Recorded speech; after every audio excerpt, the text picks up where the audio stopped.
The U.S. spent $83,000 every single minute on nuclear weapons in 2022, while also maintaining atomic warheads in Europe. That's according to a nuclear disarmament campaign group, which states that the weaponry is spread across numerous American military bases over 5 European countries. Although of course, there isn't kind of public confirmation or denial of U.S. nuclear weapons that are stationed in Europe, we do know that there are nuclear weapons stationed in 5 countries across Europe and Asia, in Germany, Belgium, the Netherlands, Italy, and Turkey.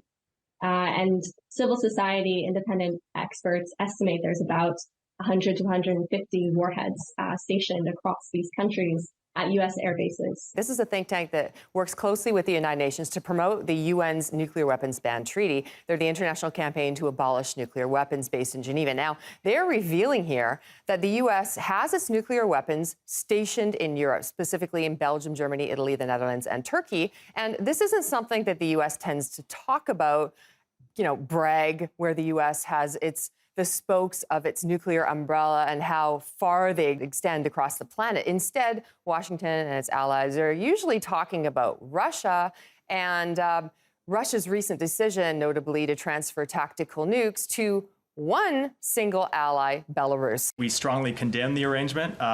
It's the latest example of irresponsible behavior that we have seen from Russia since its full-scale invasion of Ukraine. Newest nuclear gamble with the nuclear weapons moved to Belarus constitutes a new escalation and poses a direct threat to the European security. The representative from the State Department, the U.S., talking about the fact that this is just, Russia is just going way out of bounds, and the EU saying exactly the same thing, not talking about their particular situation at all, which is far more widespread. Think tank where, a lot of members are former United States high-level officials, former directors of the CIA. So it's an establishment think tank that's very close to Washington. Now, they've put forward the argument, catastrophic deterrent, in other words, these big nuclear weapons, the kind that the U.S. deploys in Europe, have little military value. Why? Because, they're catastrophic.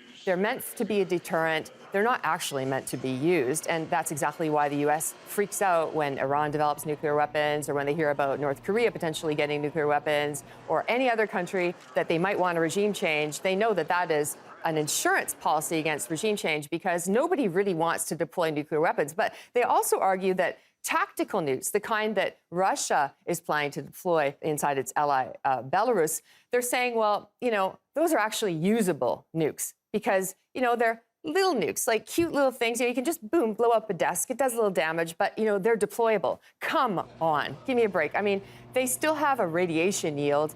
What's the difference between a big mushroom cloud and a slightly smaller mushroom cloud? So it's an argument that just doesn't fly, but that's how they try to justify it. And this report that came out of this think tank in Geneva also touched on nuclear spending last year in 2022. And they pointed out something really interesting. They said that Russia spent only 22% of what the United States spent on its nuclear arsenal last year, and that China only spent 25%, about a quarter of what the U.S. spent on its nuclear arsenal. So we're talking about a figure for the U.S. of $43.7 billion that the U.S., Washington, spent on its nuclear arsenal. So there you go. A lot of double standards happening here.